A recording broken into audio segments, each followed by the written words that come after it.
Welcome back to Veterans Voices. Honor Air is a service that takes World War II, Korean War, and Vietnam War veterans to Washington, D.C., all to visit the memorials built to honor their sacrifice. Now, I recently had the chance to meet one Navy veteran who was able to board April's flight to D.C. Serving as a stenographer in World War II, she literally helped write history. 3 stripes is a fool, Admiral. Meet Olga Kelso. She's 97 years old and sharp as a tack. She remembers details like no other. On the 2nd of November, 1942, New Year's Eve, 1955. I got orders to report on the 12th of February, 1943, 12th February, 1963. That was Labor Day, September, 1955. She became a wave in the Navy as a stenographer, taking dictation and shorthand for the higher-ups. She felt an emotional connection to the service after Pearl Harbor. The same thing gripped me that gripped all the young men in the country about getting in the service. I needed to do something to help. Now she has unrivaled memories of a lifetime. Just a few are here in her scrapbook that she keeps with her. Oh, there I am in uniform. I never dreamed that I would ever, that something like this would exist, and that I would get to go. She lost her brother in the war. He was killed on Okinawa. And Olga says she feels the need to do this to honor the memory of her fellow service members. For the 20 years of service she gave, she still stays humble. And all I did was I had a job in the Navy and wore a uniform. Celebrating America's greatest generation, a role that cannot be saluted enough. If you're a woman who has served our country, Honor Air is devoting its flight in April 2020 to female veterans. So let's go back to Lori for the significance behind this special flight. Yes, 2020 is going to be a big year when it comes to women's history. For example, 2020 marks the 100th anniversary of the passage of the 19th Amendment that protected women's constitutional rights and the right to vote.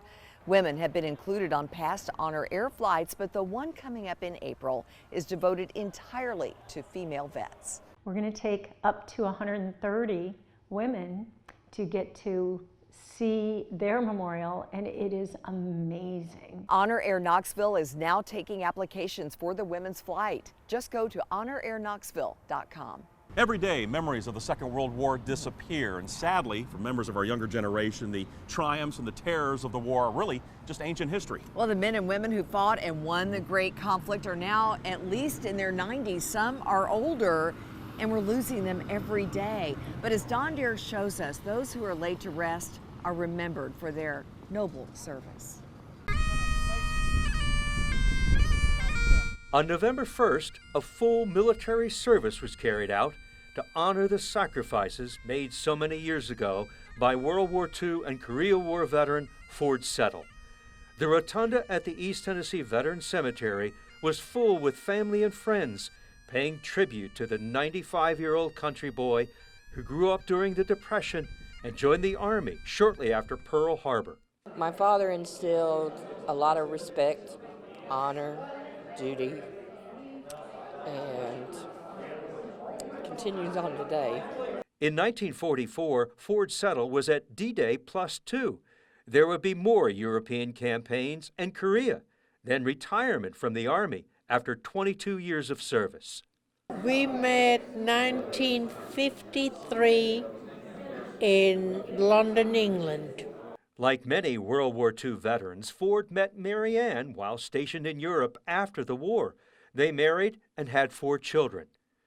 During his eulogy, Sergeant Settle was remembered for his unwavering duty to country, like so many of his generation. All those men, 16 million. We need to remember every one of them. Ready, aim, fire! Aim, fire! Aim, fire! Half left, hook!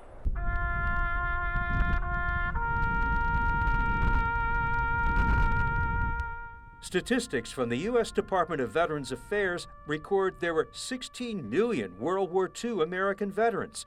Today, 348 are dying each day, according to the VA. By the end of 2019, just over 400,000 will still be alive. In Tennessee, there are an estimated 8,500 World War II vets still living. I guess they were called the greatest generation for a reason, because they went through a lot of tough times, not just in the war, but also growing up. With the flag of honor presented to his wife, the stories of Ford Settle will live for other generations. And just thinking about Dad, and I know that this would have really made him proud to see this. I know what I'm going to do on Veterans Day. I'm going to be right here because my father is going to be honored. The flag is at half staff. I really am so proud of my father, and not just him, but all the other vets that were associated with him. At the East Tennessee Veterans Cemetery, Ford Settle is now resting in peace with his fellow veterans. Tomorrow, this street, Gay Street, is going to be filled with people honoring our veterans here in East Tennessee for the annual Veterans Day Parade. And we're going to have everything you need to know if you plan on attending, so keep it right here.